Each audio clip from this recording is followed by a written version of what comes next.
Hello, product artist. How inspired are you feeling today? I hope you're feeling really inspired because today we have a very complex problem to tackle: how to help people feel belonging. Now, with the pandemic and remote work, all the digital nomads out there, it's easy to see why this problem is so difficult. We are going to enlist all the help we can need. And I've just discovered a very interesting hack that you can use whenever you're trying to deal with a challenge. So I've decided to combine a more technical book, Designed for Belonging, from Susie Wise at the D School at Stanford, and Girl, Woman, Other by Bernardine Evaristo. And combining a more technical and process-oriented book in a novel, it's quite interesting because you are seeing the stories that relate episodes of othering and not belonging at very extreme levels. And at the same time, you're thinking about the process and the stages where you have to intervene to help people feel belonging. So I tried this for the first time. It really helped me. I'll try it other times and let you know how it goes. Yes! So going back to this problem, where do we start? It's so complex. Whenever we have such a big elephant problem, the first thing to do is really to try to slice it into manageable chunks we can deal with. This time, instead of thinking from scratch about a journey of the people that we are trying to help, in the book Designed for Belonging, it centers already around that kind of high-level and abstract journey that pretty much anyone can relate to whenever they are trying to integrate in the group.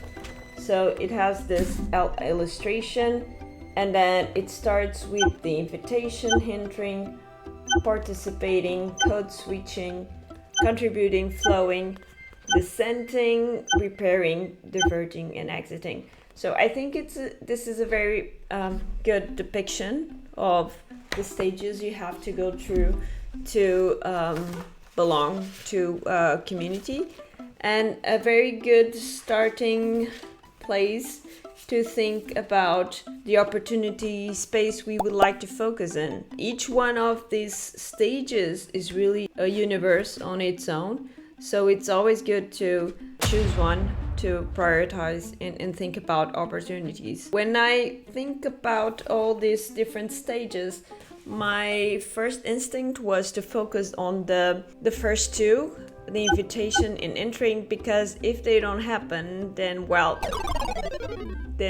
there's not even a chance for the other things to go wrong. You simply will not enter and participate in a community. But after thinking a bit about it, many times the invitation does happen and you do enter this community, but the first moment of truth is really participating.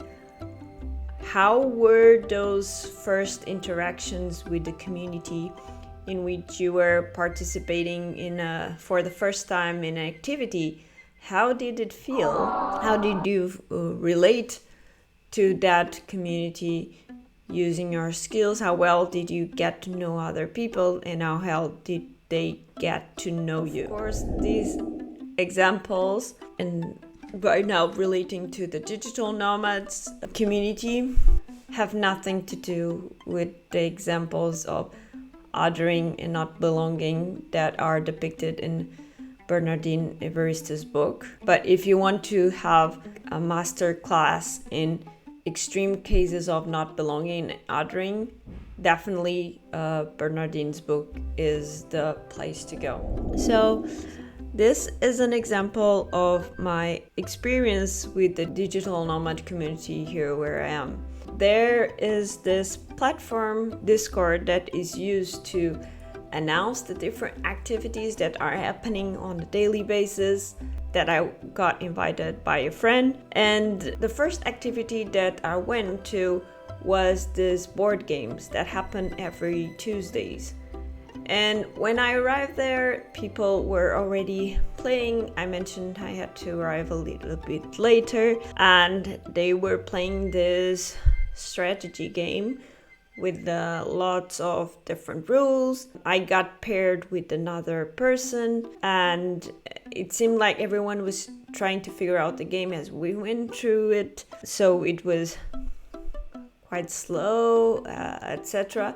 Eventually we did start playing, and then after some time I left. And my first experience was a bit bittersweet in a way. I was glad I was in the middle of other people, that we were doing an activity that was interesting, intellectual, stimulating. On the other hand, since everyone was trying to figure out the game, the focus was really there and not really get to know each other. And some of the other people already knew each other. So I was like, there was something quite heavily missing here. Another example is with the Zumba class. I really love Zumba, and I've been doing it for 1 year now. And I think that only now I'm getting to know the people I do Zumba with.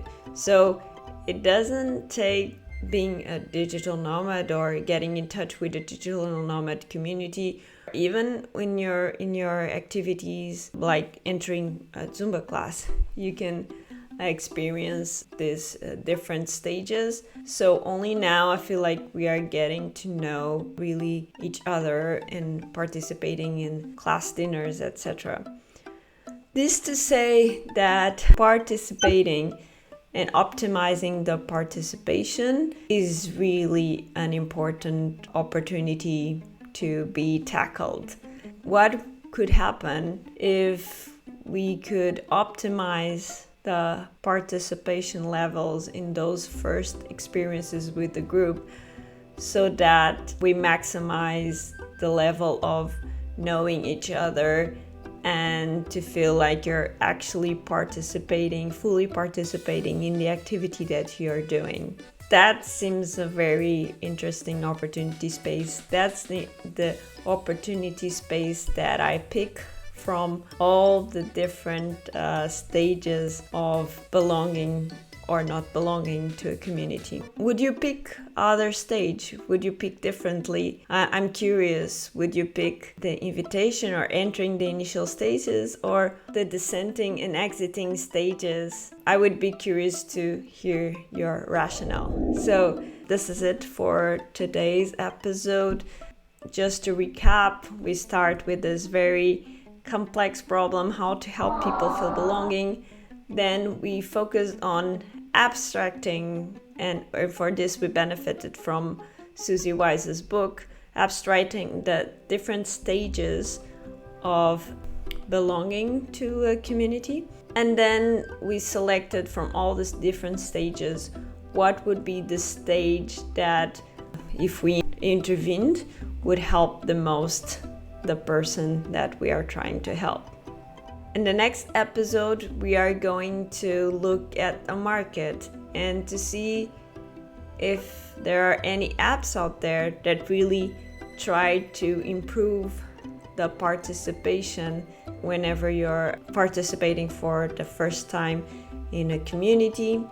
If we are not lucky in our chosen opportunity space, we are going to expand a bit more our horizon and look at the other stages of belonging to a community to see if for those there are any solutions out there.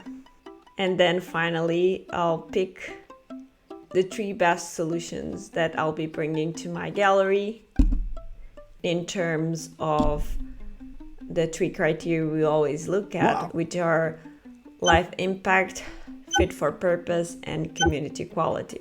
So stay tuned, and I encourage you to go out and participate as much as you can. I am Andrea Dominguez, I'm the product curator. In the meantime, take care.